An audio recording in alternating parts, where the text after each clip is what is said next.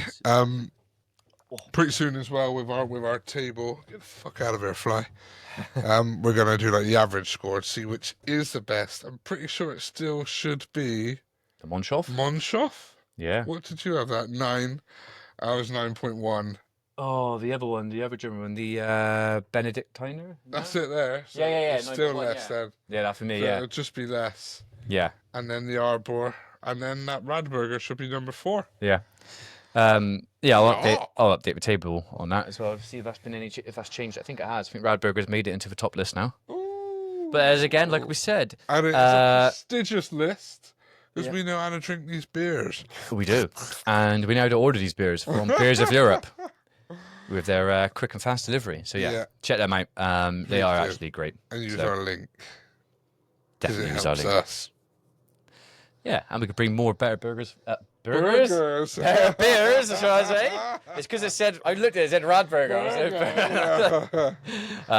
To you. So yeah, Okay, great beer. I'm going to keep drinking mine. So we're going to talk about the negative impact. So I mentioned... There is none. I mentioned the BBC. There was like a little video I saw this week on the gaming of BBC and stuff and that. So it basically says globally, half a trillion years gaming and rising. That's like yearly, and it's only rising and stuff and that. Wow. Yeah.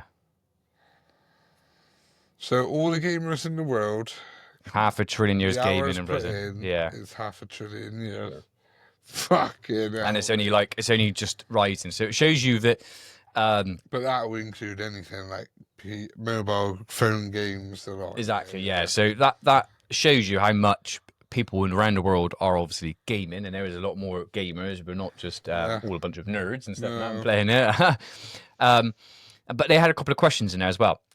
So let's dance. I thought for the next, they kind of, what they were saying is, obviously it's massive, and when can it maybe be a problem, or think about your mental health and stuff. Yeah. And you kind of 3 questions to ask yourself. Yeah. Okay. So I'll ask you the questions. You don't have to answer it, but just I might as well. Well, just discuss what you're thinking about it and how people might think. So the question 1 was, if you feel like you're kind of suffering a little bit. Question 1 was, do I feel like I'm improving or learning when I play? Yeah. From an overall standpoint, I also play chess on my phone a lot.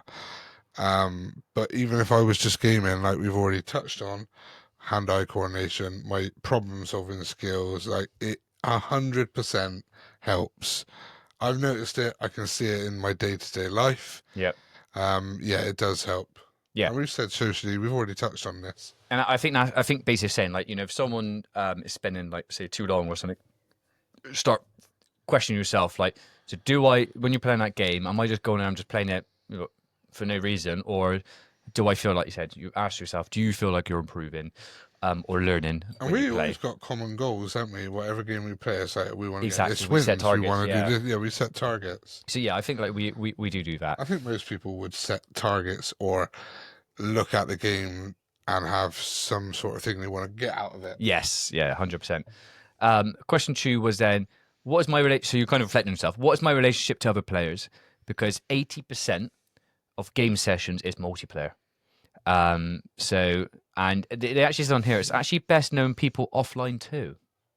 So obviously I think like I'll let you answer, but I feel like I could contest that because I know you outside of gaming, and we're great brothers and friends in that outside, but also online. But equally, I know we know certain people outside, but I still think I would be great mates with them if I hadn't known them outside of gaming. If that makes sense. Like all the lads we play with now. Yeah. Yeah, like if we met some other circumstances, we'd be just as close. Yes, that's what I'm saying. Yeah.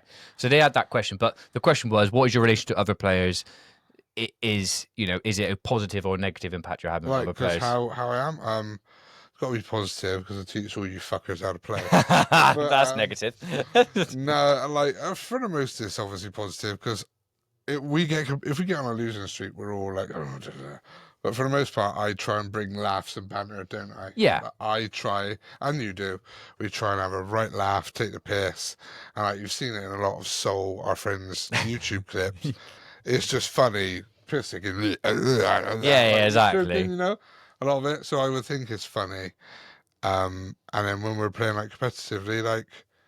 Yeah, I would think it could be frustrating sometimes. You're like, a bit moany. You're a bit moany as well, but that's if we're losing, understandably. But good leaders, good teamwork. Yeah, and I mean, we might have overall, might have one bad game and stuff. But I feel like someone else who might be looking at this, what is your relationship to other players? So if you are thinking, you're down or you're playing too much, and if you look at it and you think, well, actually, my relationship to other players is just negative. I've never been nice to that person. Yeah. I'm always horrible to whoever I go against. I'm shouting abuse at them and all that. No. Then I think you need to reflect and think that actually this gaming's having a negative impact on me. Definitely, but there is absolutely, and that's not even gaming. That'd be more down to your personality than gaming. That would be bringing yourself out of who you are, innit?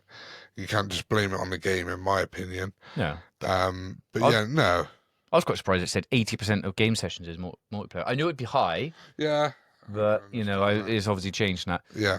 And then question 3 would be, if I wasn't playing the games right now, what would I be doing? So does it have an impact on other things in your life? If you might answer this differently, but your thoughts on that and what people might be thinking. I can understand. Like, I definitely back in the day could have been doing something. I don't even know more productive, because the usual time you game is from at least 7 or 8 o'clock. Yep. So you're not really, you couldn't be, say, gymming, or you could be doing something, maybe like doing something to improve yourself, of course, or learning a language or something. But that is about it. Like, you can't have your social times too, even if you're trying to do those other things. So I don't really think it impacts stuff unless you're doing it all day when you should be doing others. That's different. Yeah. If you had studies, or if you had school, Yep. if you should be going to, say, you're really good at certain sports and stuff, and if that's taken over, that's different, because then you are obsessed and addicted. But for me personally, no. No, not at the moment. No, I think, and I think that's it. Yeah. So that's when it would have an impact on you, like you said. If people, and there have been parents who have been concerned with their child play and stuff like that too much, and sometimes it could be we see on the other side, like, oh, you're playing too much, do something in your life, but those people actually turn out to become like professional gamers, and it's like they haven't had the support. Yeah. But equally, like you said, if it's affecting your studies, or you're skipping work, or you're like, there's things you should be doing, you're not looking after yourself. Negative, yeah. You're just consistently playing, you haven't looked after yourself and stuff. Then that is the negative impact, and you probably do need to reflect then, which is what the question was saying. Like, if for those type of people, and that view on that. Obviously, negative impact of gaming potentially, and we've probably definitely had this, is experience toxic behaviour and harassment. I mean, it's not even like, obviously people who are out of order, like racist stuff. No. Yes, but if it's just shit talk, it's just shit. Yeah, talk. the lobbies we used to be in. We've done it. Like, they're not going to be like, oh no, never done. We've all chat shit. Everyone chats shit, especially on COD, first-person shooters, Halo. The Halo lobbies used to be horrendous. The COD lobbies used to be. Everyone does it. If it's just general shit talk in a lobby after a game, it's not bad. And I think it's not so much maybe being about thick-skinned, it's just understanding that that's kind of the gaming culture, or it has happened. Like, you've got your back and forth. You see it in when professionals play, they're chatting shit to each other all the time. And like other sports, you do it in sports. Gaming, you see it in football, everything. Every sport. So you get it, and I think it's how you react to it. But I do believe there probably has 100% been people who have been harassed or abused online. 100%, yeah. I'm not saying there hasn't. There'll be people who've been abused, bullied, and stuff from gaming, for sure. And the people who've done that, who are the bullies, they're fucking assholes, absolute low-life scum. But on the main thing, it's just usually some fucking dickhead who's just shouting abuse. Yeah. Me and Shaun especially love to give it back to each other in droves. Yeah. To anyone. Yeah. To anyone, but to each other more so. Come and get it. Yeah. We like the Worldstone Radio there. Yeah, you want some? I'll give it to you. Give it, yeah. Want some? So, do you think boys or girls play more? Well, obviously boys. Yeah. Absolutely no question. That's fine. They also admit it more as well. So there's a couple of studies. I was reading through it this week, and there's a couple of like kind of things they did. So this is where, from a social standpoint, boys between like the early teenager years are like, yeah, I'm a gamer. Like, I am a gamer. I play games, and they're not afraid to say it. Yeah. Okay. When they get older, it slightly changes with the social aspect of things. Like, it can look not negative, but look bad sometimes. Oh, you gamed you and that. And then obviously girls don't like to admit it as much as they are gamers as well and stuff. And that's it's kind of. It's definitely that's 100% true. Yeah. And do you think if a girl came out and said she's a gamer, that that's a bad thing in terms of like someone thinking, oh my god, you're a girl, you shouldn't be gaming? If that, you know what I mean? Like, really no, so, I don't think it is, but I can imagine that's why they might not admit it. Yeah, maybe, but I think a lot of girls could be more keep their cards closer to their chest anyway than men. Yeah. In general. But like, if a girl said that to most men, almost I would say a high percentage of men game in some capacity, whereas if their partner said it, they'd be like, oh right, do you? Yeah. That's cool. So do I. And I think like I said, we played competitive, so there's a good step to like esports. You've obviously got, like I said, like the male side of it, but the girls' side has aggressively grown. Buzzing. And I think things like platforms like Twitch and all, which allows people to stream their games, is why probably now you 100% see a lot more girl gamers than you probably ever did before. Yeah, of course. You know, like 100%, and it gives them that outlet to really showcase themselves and be in that space themselves and stuff like that. So, but yeah, they're not more likely to admit it at the moment. Yeah, no, I can see that being the case. Yeah. So after consoles, what do you think is the next device which people play games? After consoles? Yeah. So surely it's PC. It is not PC. Mobile phone. Yeah. So consoles were 73% and smartphones were 70%. And what was PC? It was like 50. Wow. Yeah, it was quite low. Yeah. Surprising. But yeah, well, since you think how much I can understand mobile people phones. game on their phones, it's always on. People have always got a phone. Everyone's got a phone pretty much now, and you know, so easy to download the games and stuff. It just has to be one thing. I don't have games, but I have chess.com. That is a game. Yeah. That would be classed as a game, wouldn't it? So yeah. I get that. I have. Have you ever felt gaming has negatively impacted your mental health? No. No. Well, I was the same. We've kind of literally mentioned that a bit earlier. Like, we don't think it has. It has not. No, I haven't. It has not. You know, listen, we get frustrated, I think, playing games. Yeah, it hasn't affected me negatively. It's almost always positive. So many great experiences or wins we've had are up there with some sporting achievements or wins we've had, aren't they? Yeah, 100%. Yeah, they just are. Gaming is amazing, and I would recommend anyone to do it. Find the game you love and just play it. You don't have to get addicted, but just enjoy it. No chance has it ever negatively impacted my life. No, and I think it hasn't to me. I have, you know, we've had nights where when we've played competitive, or I've played games and you keep dying and you can't get past a level. Yeah, and that's happened to lots of people stuff, especially like I said when we were younger and stuff. And you would come off frustrated, but it's never impacted the rest of my life. No, and I think you just got to manage that. If you are struggling out there, this is what we're trying to talk about, like the negative impacts. If you are struggling out there, you've got to try and detach yourself away from it. That it's just a game, because you've definitely seen where people and kids and stuff like that can get attached to the gaming too much, and then no, they can. Of course, it is just a game, and like again, once you turn that console or PC off, that should be it. Yeah, you might be like, but for me and like a lot of people as well, when you turn that console back on the next day or the day after, you're like, right, there's a new session. Let's go. You know. Yeah. Don't dwell on it. No, exactly. It's just a game. It's just exactly that. It is literally just a game. Yeah. So, what did I have next on here? So, did you actually know that gaming disorders is actually is recognised by the WHO and NHS? Who? The WHO, the World Health Organization. The WHO. What, you a fucking owl? Which I didn't actually know. So there's a lot of people recently, or more recently, NHS, especially in the UK, have actually treated people for recognised gaming disorders. Right. So they've kind of given them support, or they say, you need to do a diary. It's to kind of manage, like you said, when it starts taking over your life, manage diary, how much I'm actually playing, recording it down and stuff like that. But so where people have been concerned that maybe their son or their daughter has been playing for, he's always on it for 12 hours a day. They end up taking it, and there's actually gaming disorders. Wow. And they're recognised by the WHO, and the NHS have treated them. Well, yeah, no, I didn't know that. I just thought of that. That's pretty cool. I think something. Yeah. I think the more branches, organisations, or things, outlets that can help for a type of mental health, whatever it could be from, is only going to help things in it, really. Yeah. You know?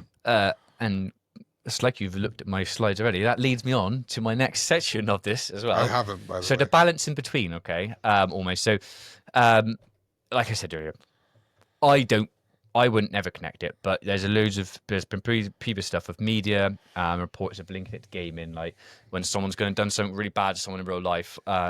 They were already and it's messed up. He's mentioning he was a gamer. They were already messed up. It's not the game. No way. Like, how many times you say, I watched Goodfellas, then someone goes and kills someone. Oh, it's a film. It's bollocks. Yeah. I've never gone on Call of Duty and thought, I can go out and do that myself in Yeah. real life. No, and I never would, and we'd never condone it or anything like Yeah. that. So I don't link it to it. But No, it's very rare. Obviously, the odd time, like, wasn't it James or Jamie Bolger? Remember the torture? yeah, Those kids tortured him, and wasn't that from watching Saw? something like that. Something Yeah. like that. And obviously that was because they watched the film. But to do that, you have.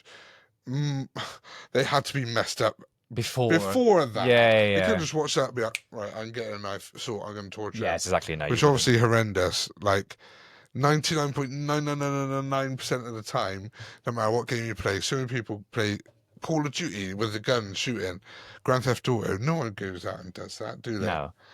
I mean, you do get. Before getting to the bits, I remember just thinking when people get swatted. Have you seen that? Yeah. And some people have been shot for that. Remember, there was one guy. He came to his front door and I think he got shot for it or something. So someone. Yeah. So SWAT people don't know is. Yeah. You could have a streamer or anyone in that, and then someone gamer. Yeah, someone could hack your kind of IPN and get your address. It's not. Yeah. Well, yeah. Obviously, get your address. They'll get your address. They'll call the police and say, look, there's someone armed in this house, or holding someone hostage, or an armed robbery, or holding someone hostage. And literally, police would just go into that house. And there's been a few streams, like you said, someone been shot on stream, haven't they? Kick the door down. He's had a gun because a lot of police in America, 100% is legal, and like people have been shot, arrested, and stuff, and it's really, really bad. And the people who swat people should go to prison. Oh, 100%. For years. Yeah, 100% doing that. But that's what it is. So I just wanted to bring it in there because I think that's a negative side of gaming which shouldn't be happening anyway from people. And again, that's not really gaming, is it? It's not. It's just really people gaming. being assholes, really. Yeah. So I kind of looked into things, and this is not stuff which is, some of it might be done now already. I think some games or companies do this, and it might be other communities, but I kind of thought, get your thoughts on this of potential things. So what measures could game developers take to promote mental health? Okay. So I've got a list. Okay. And I'll read them out. Yeah. And I'll say some examples and what your thoughts are on it and this and that. So sure. I think this one's pretty simple. This is very similar to what gambling companies do. So built-in playtime reminders. So Nintendo and Xbox have parental controls features already, which you can put on for your kids to save it. Yeah, they're really good. When it gets past 2 hours, sorry, you can't play anymore. Certain time. No, I think that's good. It's a positive thing to do. Yeah, of course it is. I think that's really good. Because like you said, people or children or whatever that can get addicted to it and be on it too long. And I think having those measures in place will help reflect it.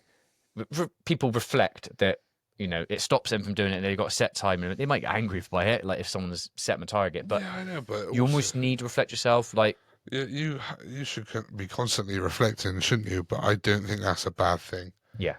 I don't. Not that we ever did. Not that we needed. But do you think more companies? So obviously Nintendo and Xbox have it. Do you think more companies should do it, and maybe even? I don't know if they could build it into the games. Probably not. But more so. They could. Yeah. They could do stuff. They could even be like, I'm sure they could do skins. Skins is like what your character wears, or cards, or like player cards, which you have your gamer tag and stuff. They could easily do stuff like that.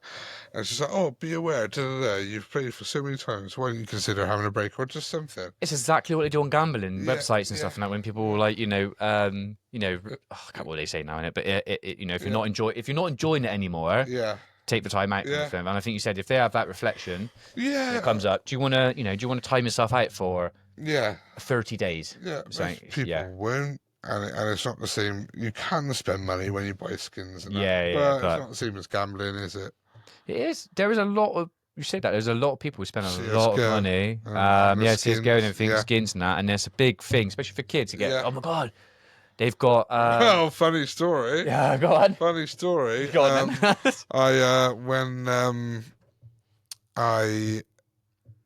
My nephew had an Xbox. We went around and babysat them for a few years ago, and I obviously put my card details in to activate the live. I said, I'll pay for your Xbox Live. It's like $9.99 a month, which is no problem. And he was playing a lot of FIFA and whatever, and Fortnite. Yeah, Fortnite. Of course, it would be Fortnite. Yep.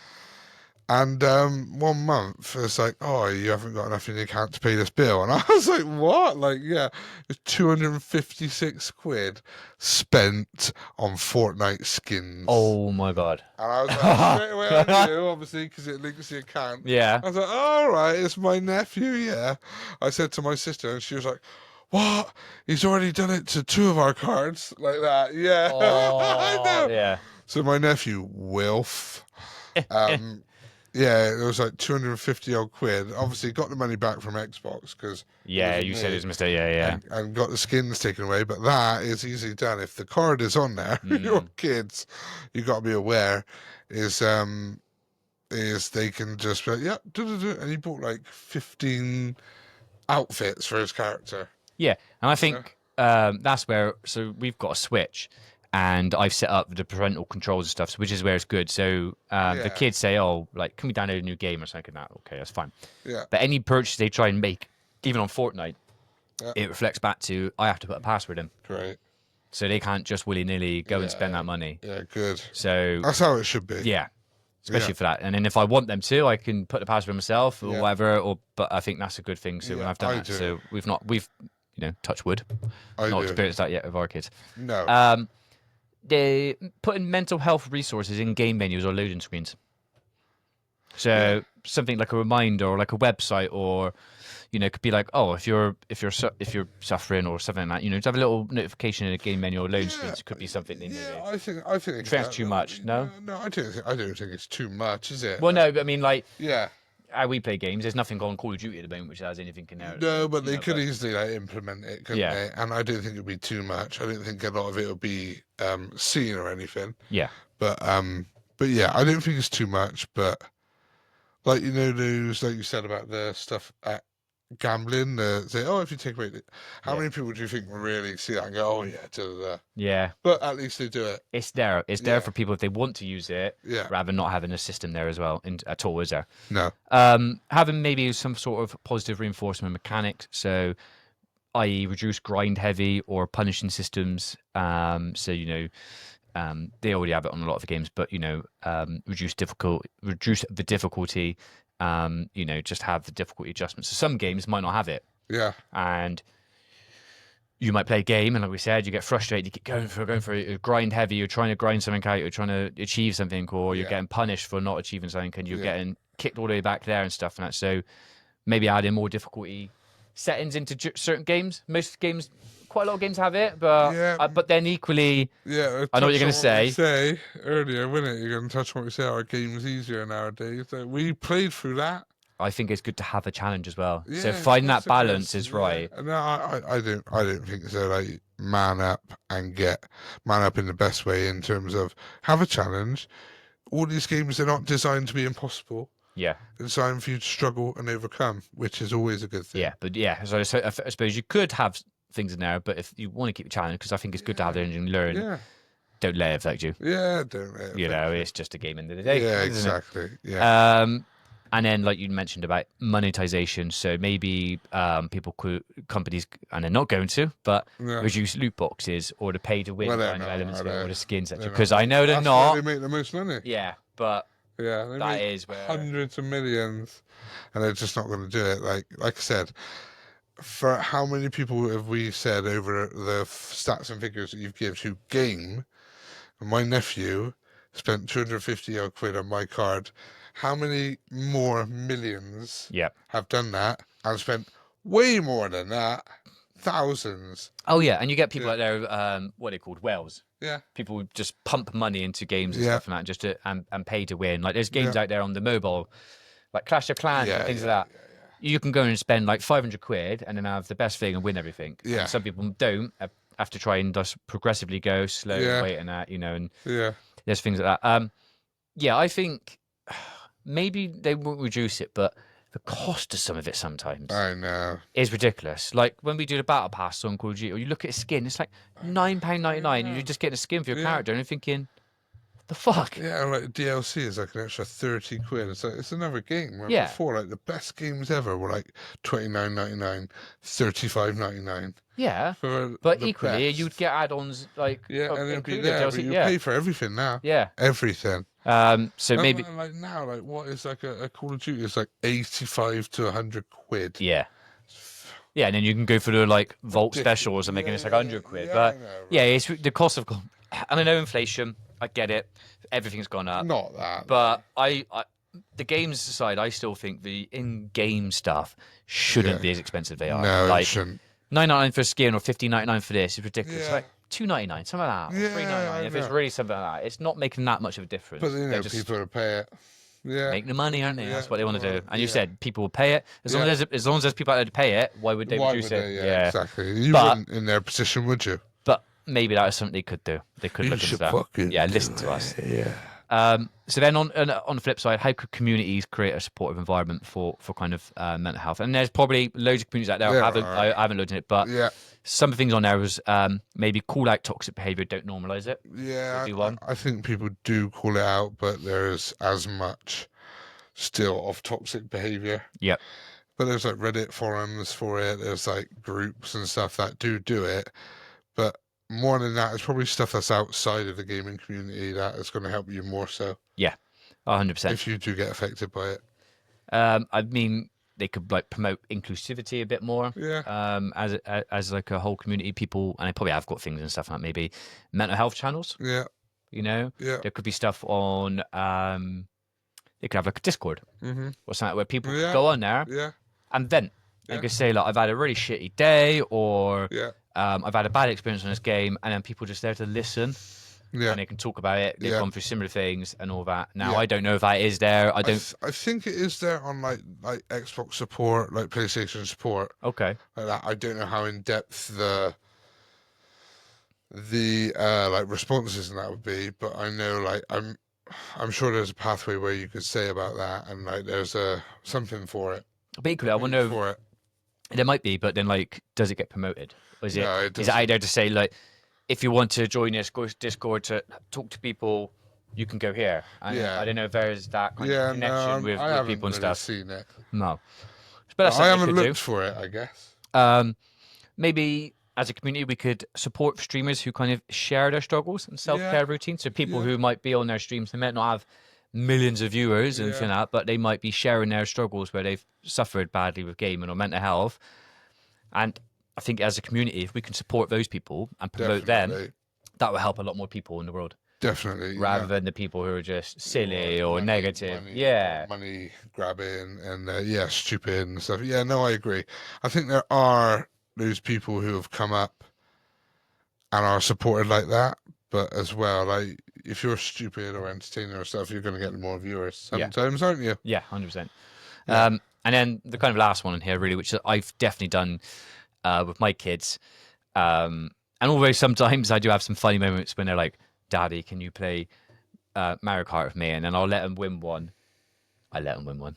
Yeah. And then I'm like, they're like, oh, we're better than you and all that. I'm like, that's it. Yeah. Dad mode on. You want to prove yourself. Yeah. But teaching the younger generations about winning or losing and sportsmanship, I think is probably the biggest thing we could probably do with what's going on now, because there's so many kids out there who don't, and they take it too serious. Yeah. And don't understand that if they lose, it's not the end of the world. Yeah, you haven't always got to win. You can grow from it. Yeah, you haven't always got to win, and you haven't always got to how many times have we lost? Yeah. You've got frustrated, but then we've reflected on it. Yeah. And when we were competitive, why have we lost that game? We'd go in and we'd rewatch the videos. Yeah. Right, okay, so I didn't call that person out there, or you didn't hold that line. We looked the same way. Position. Yeah. And it really does help you. Yeah, and at the time, you moan, you might complain, and you get through it, but then you think, okay, so how can we better and from losing, grow to become a better team? Because that's how every great person in the world or any team has ever achieved stuff. Yeah, if you don't have your setbacks and losses, you'll never grow, and you'll always grow up thinking life should be handed to you. Yeah, and it's easy. Yeah. No, so I think that's something we can definitely do. Yeah.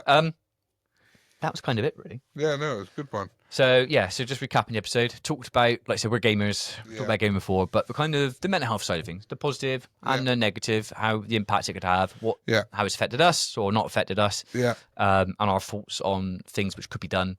and not to, like I said, don't take it too serious because it's a game. It's just a game, and at the end of the day, it is entertainment mainly and solely, and that's what it should be used for, and it is for a lot of people, and I recommend it to anyone. Yeah. Just don't fall down the rabbit hole. So yeah, remember to follow our socials, so our Instagram, our TikTok, our YouTube, our Facebook. Everything. Everything. Use our link to Beers of Europe to get yourself some great beers. That is a great burger. So burger. I said burger again. Cut that out. Cut that out. Cut out the episode. I'm keeping that in, motherfucker. Beers, shall I say? I like the Radburger. Radburger. Use that. Like I said, we've obviously set up now. Buy me a coffee. So buy please us a coffee. Support us. No, just appreciate it. Any donations or anything, greatly appreciated. Obviously, follow, subscribe, send us a comment. Let us know how we're doing. Anything you think we could change or improve. We won't listen because we can't be improved upon greatness. Everyone can improve. But no, we love to have feedback from yourselves. Yep. And it's always appreciated. Engagement. And be sure to stay tuned for more of these lovely Goodfellas flasks and whatnot. Yeah. And that's it. We'll see you on the next one. We'll see you on the next episode. Cheerio. Bye, everyone.